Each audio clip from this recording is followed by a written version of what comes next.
بسم اللہ الرحمن الرحیم. In the name of Allah, the Beneficent, the Merciful.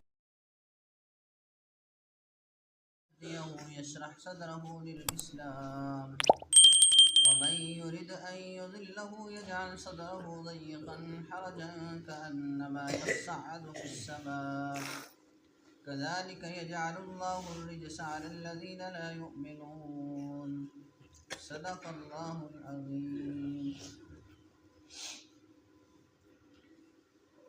اللہ جل شانہ ارشاد فرماتے ہیں فَمَن يُرِدِ اللَّهُ أَن يَهْدِيَهُ، جس کو اللہ ہدایت دینے کا ارادہ فرماتا ہے، یشرح صدرہ للاسلام، اس کا سینہ اسلام کے واسطے کھول دیتا ہے. وَمَن يُرِدْ أَن يُضِلَّهُ، اور جس کو اللہ چاہتا ہے کہ گمراہ کر دے، یجعل صدرہ ضیقا، تو اس کے سینہ کو تنگ کر دیتا ہے، حرجن بے نہایت تنگ، کأنما یصعد فی السماء، گویا کہ وہ زور سے چڑھتا ہے آسمان پر. کذالک یجعل اللہ الرجس علی الذین لا یؤمنون، اسی طرح ڈالے گا اللہ عذاب کو ایمان نہ لانے والوں پر. گزشتہ کئی دروس سے بات گزر رہی ہے کہ مشرکین مکہ اپنی مرضی کے معجزات مانگتے تھے. لئن جاءتہم آیۃ لیؤمنن بہا، کہ اگر ہمارے پاس ہماری مرضی کے معجزات آ جائیں جو ہم اللہ کے نبی سے مانگتے ہیں تو پھر ہم ایمان لے آئیں گے.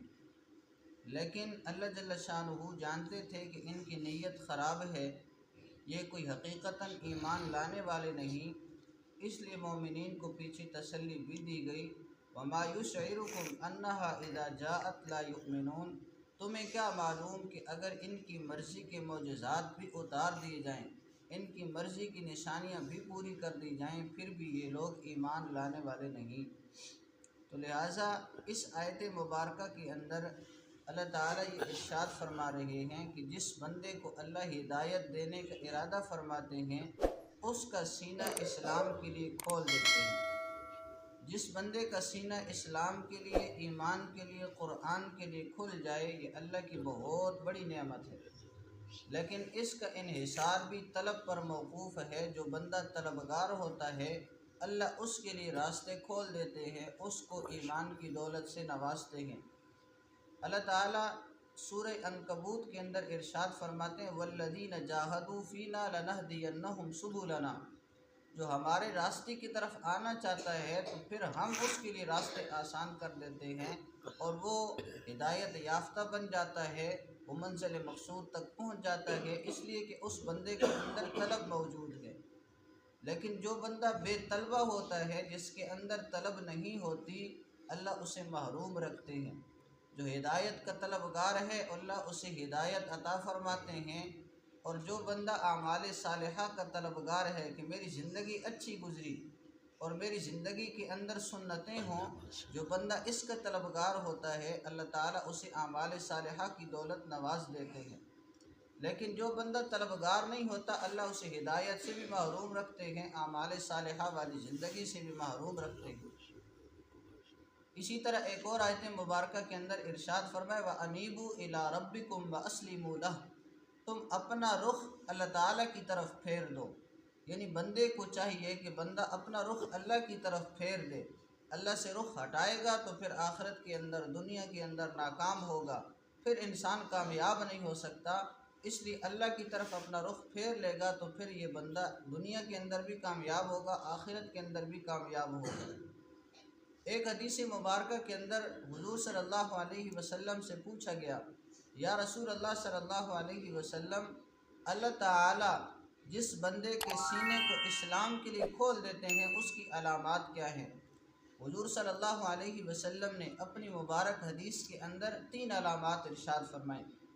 نمبر 1 الانابۃ الی دار الخلود، وہ ہمیشہ رہنے والے گھر کی طرف رجوع کرتا ہے، آخرت کی طرف متفکر ہوتا ہے، آخرت کی فکر میں رہتا ہے، اور یہ بات اس کے سامنے ہوتی ہے کہ اس نے آخرت کے اندر جانا ہے، اپنے ہر قول و عمل کا حساب دینا ہے.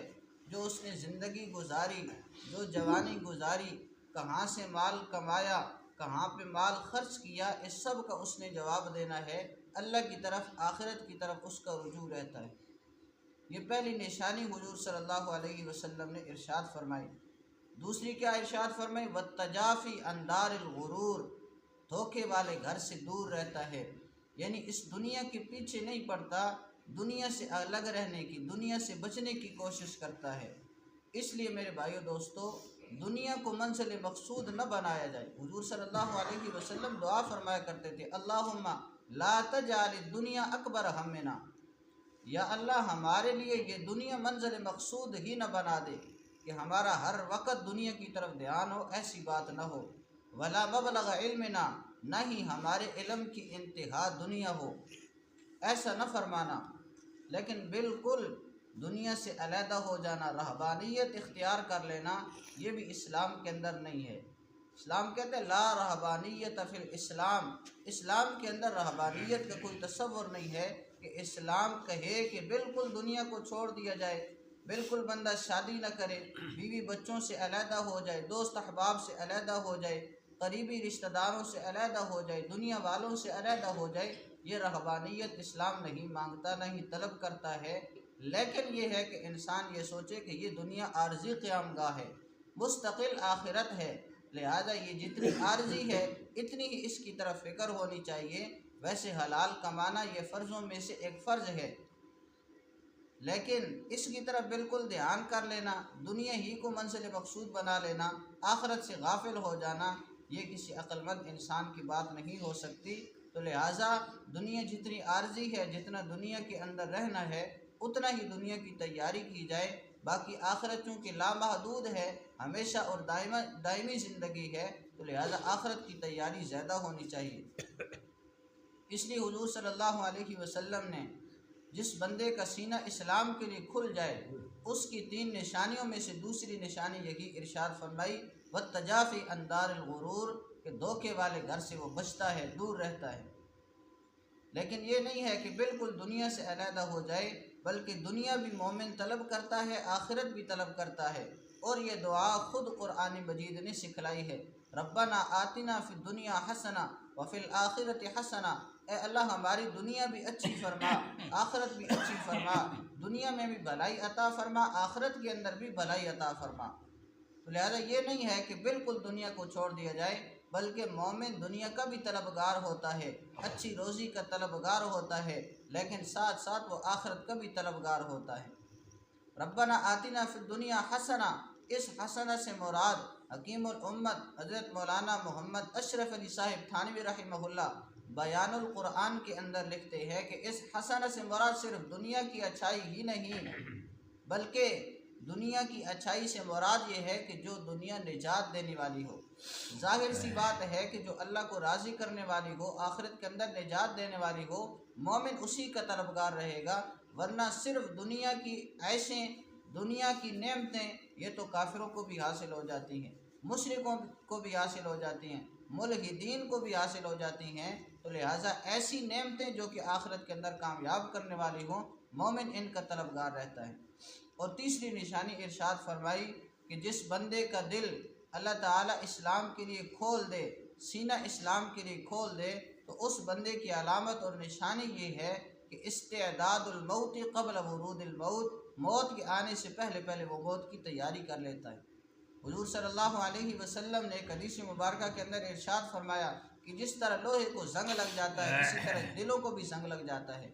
حضور صلی اللہ علیہ وسلم سے پوچھا گیا، قیل یا رسول اللہ وما جلاؤہا، ان کے زنگ اتارنے کی چیز کیا ہے، زنگ ان کا کیسے اترے گا؟ حضور صلی اللہ علیہ وسلم نے فرمایا، کثرت ذکر الموت و تلاوت القرآن، کثرت سے موت کو یاد کرنا اور اللہ کی کلام پاک کی تلاوت کرنا، قرآن مجید پڑھنا، یہ انسان کی دل کی صفائی کا سبب ہے۔ ایک اور حدیث مبارکہ کے اندر ارشاد فرمایا، اکثروا ذکر حازم اللذات، لذتوں کو توڑنے والی چیز کو کثرت سے یاد کرو۔ لذتوں کو توڑنے والی چیز موت ہے، موت کو کثرت سے یاد کرو تاکہ یہ تمہیں یاد دلاتی رہے کہ تم نے آخرت کی طرف بھی جانا ہے جو کہ ہمیشہ رہنے والا گھر ہے۔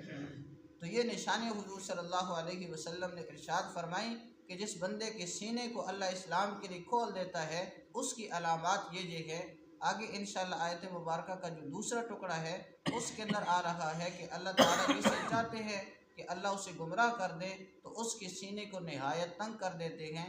یہ انشاءاللہ کل کے درس میں بات آئے گی۔ اللہ تعالیٰ قرآنی تعلیمات سمجھ کر عمل کرنے کی توفیق